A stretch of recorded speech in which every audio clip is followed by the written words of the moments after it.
management and address the issues about, the potential for lean management as an area of focus or emphasis in the MBA program. In particular, a couple of you came to a session in his class, and there may be some things that he went over when he was talking in my class, but this is a more general presentation that was more specifically oriented toward applying lean in the accounting function and to accounting processes, although he did have some general overview here. So we thank you. This will be recorded for the majority of the faculty that wasn't able to come tonight. So we will have the video up as soon as possible, and if any of you want to review it later, you're welcome to, but go ahead, Mark. Okay, great. Well, thank you everybody for coming. I appreciate it. And I guess what we're trying to do is we're trying to understand how lean could be a differentiator for the school of business, and what does that all mean? Not everybody has the same common ground in terms of understanding what lean is. And I know many of you may have seen a couple of presentations by Bob Emiliani and Ed Miller already. My presentation I put together is kind of more, what you're going to see today is a little bit more general, maybe kind of an introductory type of presentation. It's going to talk a little bit about what lean is. It's going to talk about the history of lean, a little bit of history, and also the history of lean as it relates to Connecticut, because Connecticut really was the birthplace of the modern lean movement in the United States. And I'll talk about that in my background as well with that. And then we're going to get into some lean principles, just some fundamental principles. I'm not going to go real deep, talk a little bit about some of the tools that are involved, and then maybe show you 2 or 3 case studies in terms of what lean can do. And lean could work in any type of business. It could work on a lemonade stand. It could work in a financial services company. It could work in an insurance company. It could work, obviously, it got its start in manufacturing. It could work in any type of process. I was just talking to Kelly on our board, and she said that Travelers is incorporating lean into the IT space, already, in terms of Kanban and pull systems and things like that. It obviously can apply in lean accounting. I was the author of the first lean accounting process in the United States, right here over at a company called Jakebreak in Bloomfield, Connecticut. And many things came out of that. And my background primarily was I have 2 degrees from Central. I graduated just yesterday, and so I'm young. And I have an MBA from a competitive school, or an enemy school, I should say. So I should be careful about that. But my background primarily was in finance and accounting, and moved into operations and into operations management. And I got picked in 1990 by Danaher Corporation to go to Japan to study this thing called the Toyota Production System. And at the time, we kind of knew, Jakebreak at the time was a company that was in dire straits, and it was a company that was almost going out of business. All the metrics were negative, and we saved the company by doing this. And so I went and studied with the original implementers of the Toyota Production System that worked for a guy named Taiyoshi Ono. I'll talk about him in a minute. But Taiyoshi Ono is the father of the Toyota Production System, and his disciples, his lieutenants, were the guys that we learned from. It's a group called Shingijutsu. In Japanese, that means new technology. That's kind of how they named their company. And we were the first ones to bring those guys over to the United States to start working here, and eventually they ended up working with UTC, General Electric, and a lot of companies. They turned Porsche around over in Germany. They're a world-renowned company, and we got mentored by them. I got beat up by them, I should say, a number of times.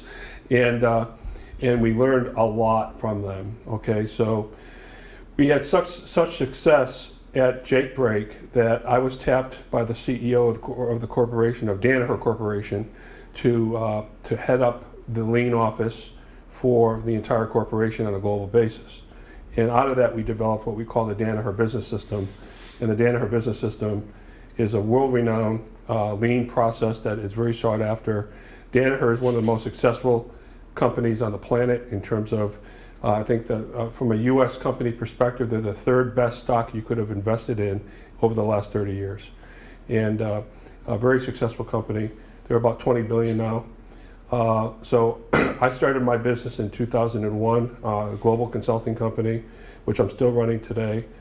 And we're applying what we've done at Danaher and other places to companies like GE and Parker Hannifin and Mass Mutual and Merck Pharmaceutical and all kinds of healthcare and medical device companies and things like that. So it applies really anywhere and everywhere. I was just talking to somebody today from Lennox who wants us to come in and work on their IT systems. Okay, and so it applies to a lot of different places. Let's see, what else can I tell you real quick?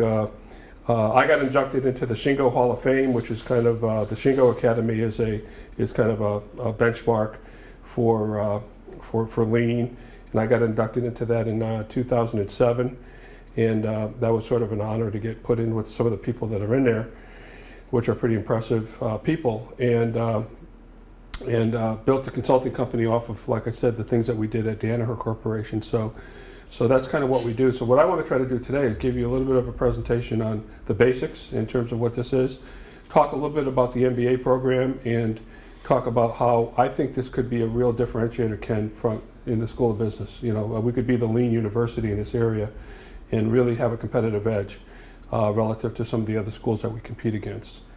So we'll talk about that. I also want to talk about the term lean as well, because I think there's been some conversation about what we call this, okay? And I've got a point of view on that I'd like to be able to share with you, okay?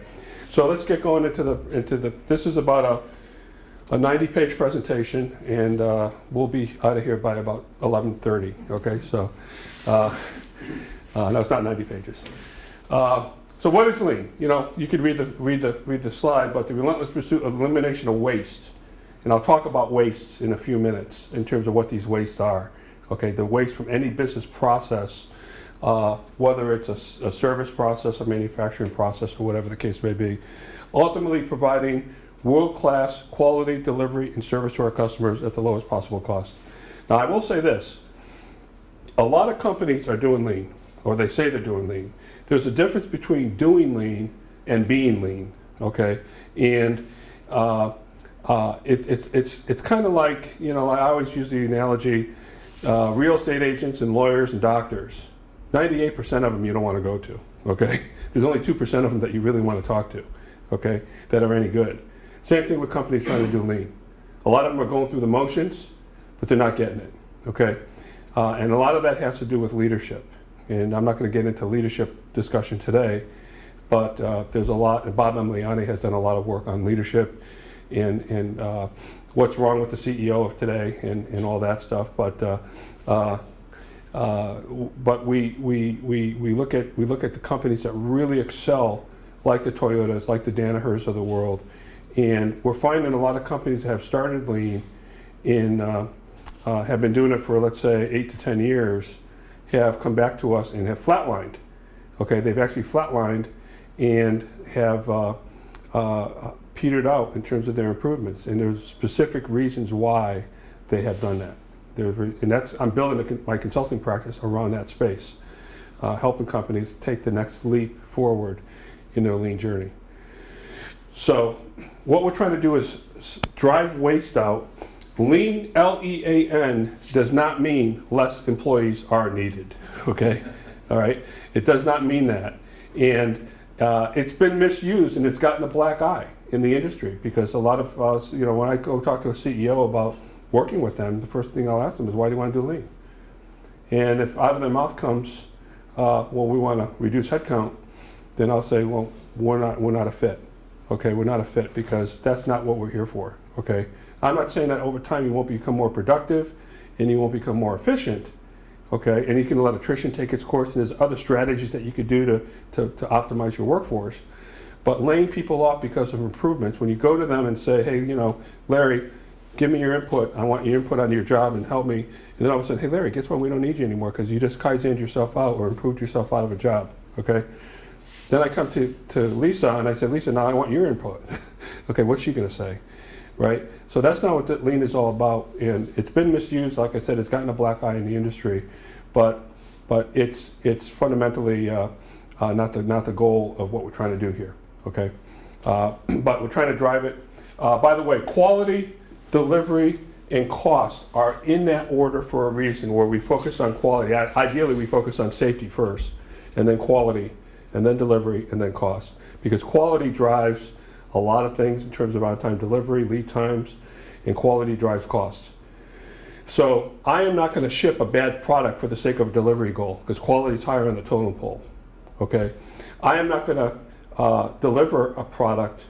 I'm going to actually, air freight a product to meet a delivery number, because it's going to compromise, even though it compromises cost. Cost is lower on the totem pole.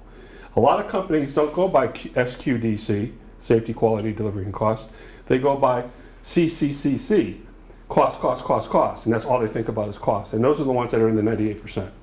Okay, so that's what we want to look at, is in that order: safety, quality, delivery, and cost.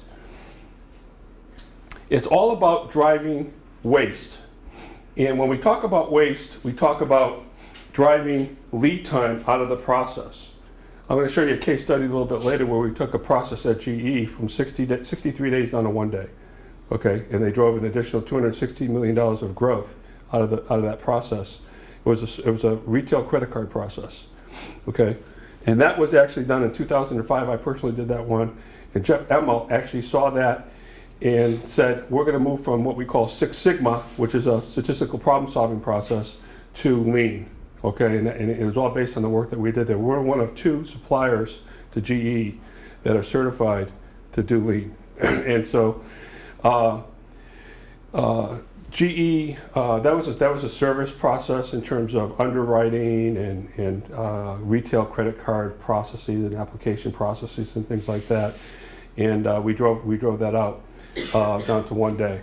So think about lead time versus process time, okay? Lead time in terms of getting a product or a service to a customer. How many people here have ever went out and bought furniture? And they always tell you 8 weeks, right? Does it really take 8 weeks to make this piece of furniture? Okay, it doesn't take 8 weeks. The process time probably is a matter of a couple of hours, okay, if that. But it takes 8 weeks, and there's reasons why. So what we're trying to do with Lean is drive the lead time out to reduce the lead time from, in this case, 6 weeks down to 8 days, okay? And every process in the company needs to be looked at, not just manufacturing. It's not just a manufacturing game. In a lot of cases, it's a question of upfront order entry. It's a question of upfront order configuration, engineering, things like that. Okay, so it's not always on the shop floor. It's a manufacturing game. It's a lot of upfront administrative stuff that we have to look at, okay, to drive waste out. And I'll talk about waste in a minute. Bob Emiliani talks a lot about this, respect for the individual. Okay, a lot of companies do. There's really 2 parts of Lean. One is called continuous improvement, or what the Japanese word is called Kaizen, okay, which means change for the better, Kaizen, change for the better. And the other part is respect for the person, respect for the individual. If you don't do both, you're not doing the Toyota production system, you're doing the Toyota halfway, not the Toyota way, okay? So respect for the individual is very important on this. And when I talk about respect for an individual, I'll give you an example. One of my clients, I won't mention who they were, not a very lean company. The president of the company, I had 80 people in a room that we were training on CDAT problem solving, and it's a lean tool. And he was supposed to come in on Monday morning at 8 o'clock to kick it off. He made everybody wait for 20 minutes, okay? And 80 people had to wait before he came in. And then he came in and he said, let me tell you, I'm really behind this. This is great. I can't wait to come back Friday afternoon to find out how well you did and what value you drove for my company. Okay? He was gone all week, not involved. Okay? Lean is not a spectator sport. Lean is an involvement sport. You have to be involved in it. Okay? And so he was gone all week. He comes back on Friday, 20 minutes late again. makes 80 people wait again, okay? People had to catch flights and everything else, you know. So again, respect for people, answering phone calls, okay? Treating people fairly, you know, things like that. Just a respect for the individual is a big part of a lean culture. And so that's really key. Not allowing people to hang their brain on a hook when they walk into work. Okay, actually tapping in. I had people at Jake Break when I ran the operations. I had one guy working on the machine. He was doing everybody's taxes. Okay, I had another guy that ran apartment buildings on the side. These guys were creative, entrepreneurial people, and we asked them to come in and push a green button all day. Okay, and we were tapping into their knowledge in terms of what they were all about and what they could really offer. They're the best consultants in the world. They really know the job better than anybody else because they're doing the work. Okay, so really got that. Respect for the customer, an enterprise-wide sustainable competitive advantage. So that's what we're really trying to do. Well, why lean? Okay. This happens to be, when I talked about Danaher, against some of its peer companies like UTC, Snap-on Tools, Stanley Works, the S&P 500, ITW, Tyco, GE. This blue line is Danaher. This is their stock performance. Okay, this is everybody else that we competed against relative to our peer groups. And, you know, I'm talking about diversified industrials. That's the difference we're talking about with Danaher Corporation versus everybody else. And Danaher got an early start at this and really took it from a leadership perspective and really drove it. Okay, now a lot of these companies have made a lot of improvements, like UTC. Okay, for example, has done some pretty good things with lean. Okay, some companies have not. Okay, and I just want to show you this slide to show you that the difference on this is phenomenal. And when you compare their metrics against even a Toyota, they exceed in many categories. What kind of expectations should you expect relative to lean? Okay, quality improvements at minimum 50% per year. At minimum. Productivity, 2% per month annually for the first 2 years. Okay. Sales per associate, depending on the business. Floor space reductions, 50 to 70% per year. Danaher never added bricks and mortar to their company as they grew from 400 million to 20 billion. Okay, they never added bricks and mortar. Okay, they reduced floor space. Jake Break, for example, at one point in time went from 60 million to 240 million. And we had tennis courts and we had basketball courts on the shop floor so that nobody would put inventory there, okay? Lead time reductions, on-time delivery to request date, inventory turn, supplier base reduction, profit improvements. Okay, these are all things that you should expect, and dramatic improvements. We're not talking about 3 or 4% improvements here. When we do lean and you do it right, you're really talking about huge improvements in your metrics, okay? And the 2% of the companies that can figure this out can get these kind of results. So a little bit of history, I'll go through this relatively quick, but there's 3 Toyotas here that we're talking about, Sakichi, Kichiro, and Ijai, Toyota. They all had a part in developing the Toyota production system. So one Sakichi had the concept of judoka, and what judoka, there's no real translation for judoka, but they call it automation with a human touch. And what that really means is that the machine detects the defect and stops the machine. What happened at the old Toyota automatic loom company is that they would have all these looms running with all the threads going through the machines, and the thread would break, and the loom would still make product. And all of a sudden you had this big piece of fabric with a big line going down the middle. You had to scrap it all. So they came up with this thing that said, when the thread breaks, the machine stops. We fix it and we move on, right? That was called judoka. That concept now is in all kinds of manufacturing, so that you don't have to stand there and watch the machine to make sure it's making a good part, okay? Just in time, producing what is needed, when it is needed, just in the time it was needed. Just like last night at our DAB meeting, you know, I brought, DAC or whatever, I brought 20 presentations for everybody to talk about our strategy outlay, and there were exactly 20 people. That was, by the way, that was lucky. But I made a point that was just in time, okay?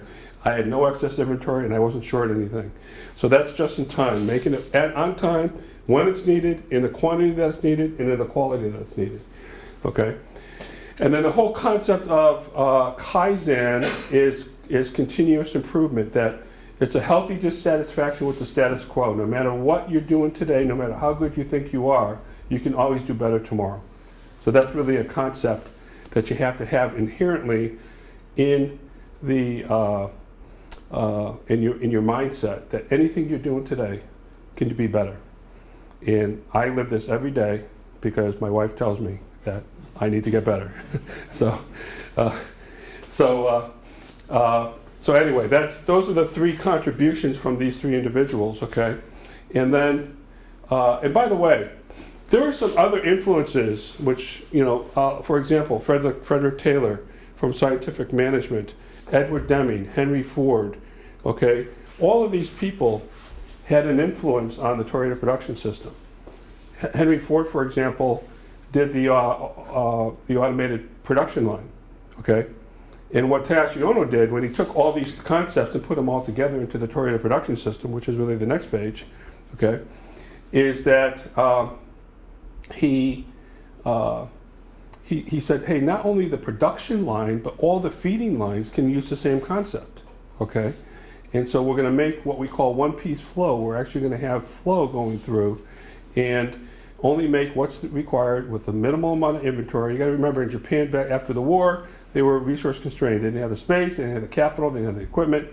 And so they couldn't have one press, for example, making just the trunk of the car. They had to change over that, okay? And make the trunk and the hood and the doors all on the same piece of equipment. So they got to be really good at changeover. There's a guy named Sigeo Shingo, who is a father of changeover. And he believed that any changeover, changing over from one model to another, could be reduced by 59/60ths. So if it's an hour, it could be done in a minute. If it's a minute, it could be done in a second. Okay, so he talked about changing over quickly. So they had to really conserve their resources after the war because they didn't have the resources that GM had at the time and Chrysler and all these big manufacturers that they competed against. Okay, so Ono took all of this and took just-in-time Jidoka, created the Toyota production system model. There's Hijunka level scheduling, which I won't get into right now, standardized work, and the concept of Kaizen. So he put it into a system.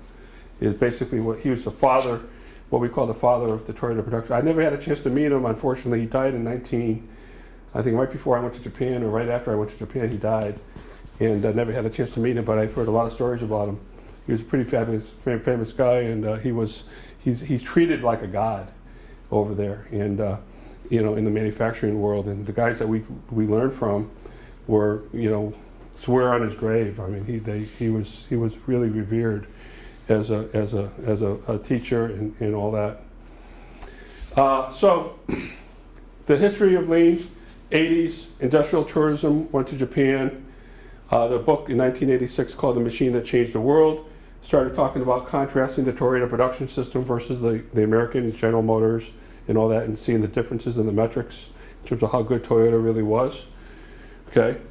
In 1987, where I luckily landed one of my first jobs out of school, Jake Brake was the first client of Shingijutsu, and that's where the modern lean movement really started. Okay, lean transformation model not that defined. We were kind of just going after the low-hanging fruit back then. Less than 10 companies engaged in lean transformation. In the 90s, it was more of a tool deployment than a cultural deployment. Okay, Danaher, Hahn, Hillenbrand, I'm on the board for Hillenbrand, Pella, Raytheon, they started doing some work on lean. UTC got involved. Lean thinking came out and actually chronicled the whole concept of lean and what Danaher and some of the other companies were doing. Shingo Prize was anointed as the Nobel Prize for manufacturing, and again, I got inducted into that Hall of Fame. In the late 90s, thousands of companies engaged in various forms of lean. Okay, everybody was kind of doing it. Nobody really understood what it was, but they were all doing it. Value stream mapping came along. I was just talking to Mike Gendron about that. Used to focus resources and identify opportunities, and lean manufacturing starts to expand into the lean enterprise. And then in the 2000s, lean transformation becomes a strategy.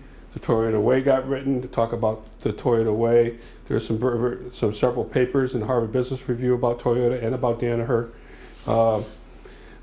These organizations started attracting thousands of people to the lean conferences. It really took off. It started taking off in administration, healthcare, insurance, and banking. Lean product development, supply chain, lean accounting, all that really started changing. And then we developed the VSMI, value stream mapping for information, to guide information flows. So that's really quick. So I'll stop there for a minute. Any questions about the history or some of the concepts so far? We okay? Yeah. I have a question. Yeah. I remember back in the 90s, the big buzzword, at least in the circles I was in, was re-engineering.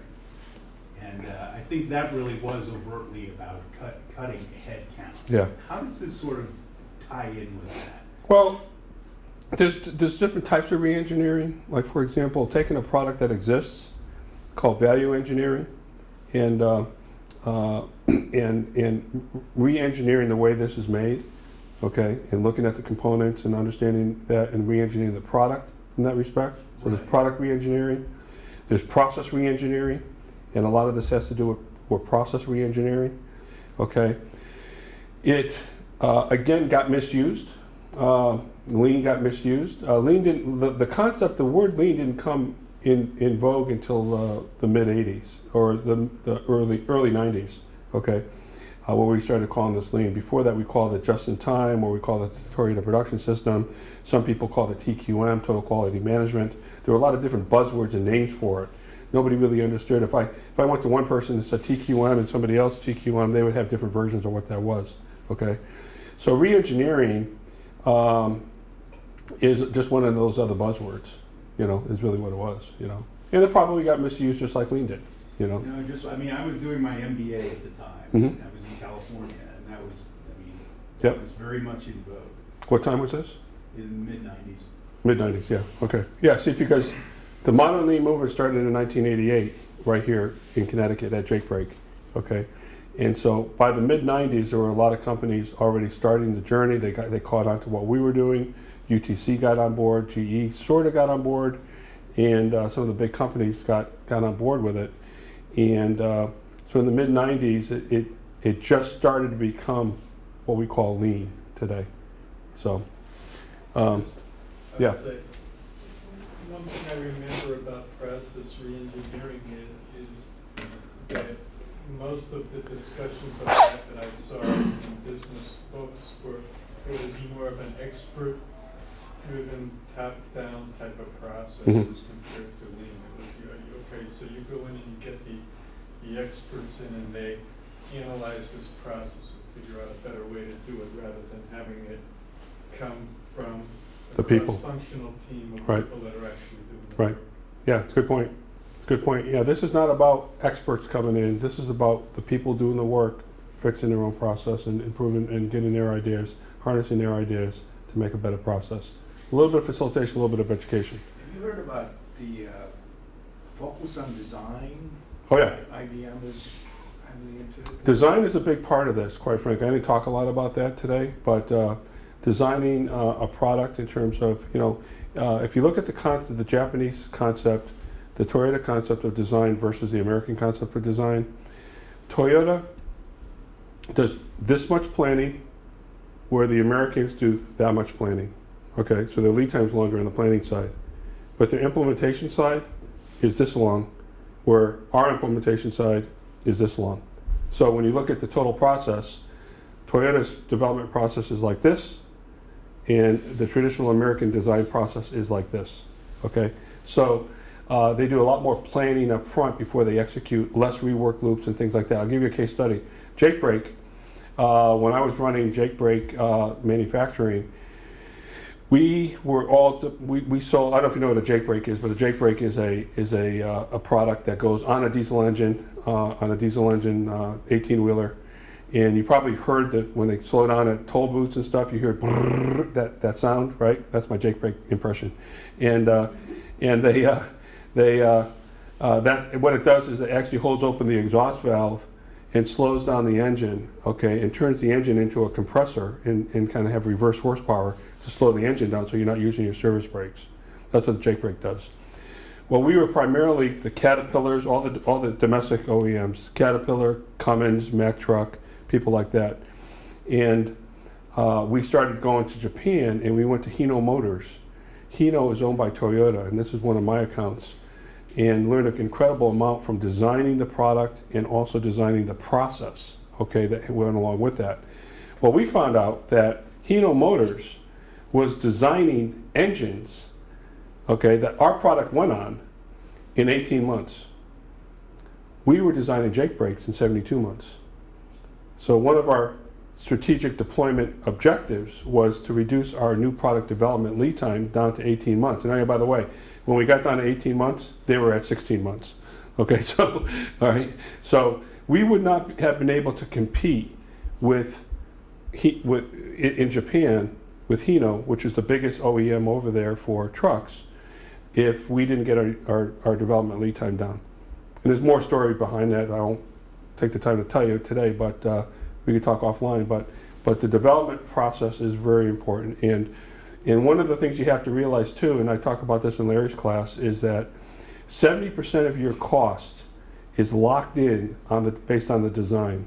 So when you go out and do Kaizen and you want to make changes to your cost structure, you're only playing around with 30% of the cost, okay, of the product cost. So it's designed in. So the whole idea of target costing and driving costs out in the design process before it hits the shop floor is very important. And Toyota was a master at that. So that's where, rather than wait until it's done and then have to re-engineer it all over again later, in a lot of cases you can't do that, especially if you're in aerospace, where you're locked into government designs and approvals and all that. So the design, you make a good point, the design is a very important part of Lean in terms of how we design product or processes or whatever the case may be.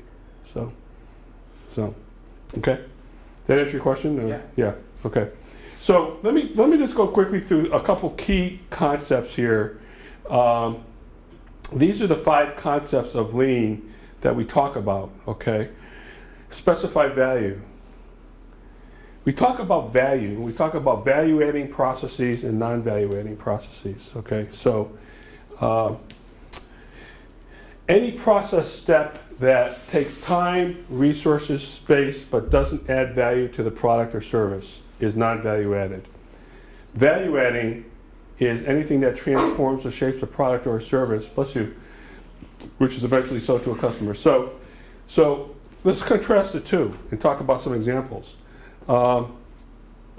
We had a company out in California, in San Jose, where this one operator was walking, I forget how many miles per day, okay, and just walking from one process to another and all that. And we ended up configuring the cell, the manufacturing process into cellularization, and reduced her walking process by about 95%, okay. In an annual time period, she was walking she was walking the distance of San Jose, California, where she was based, to St. Louis every year. That's the distance she was, like 1,500 miles. She was walking that distance every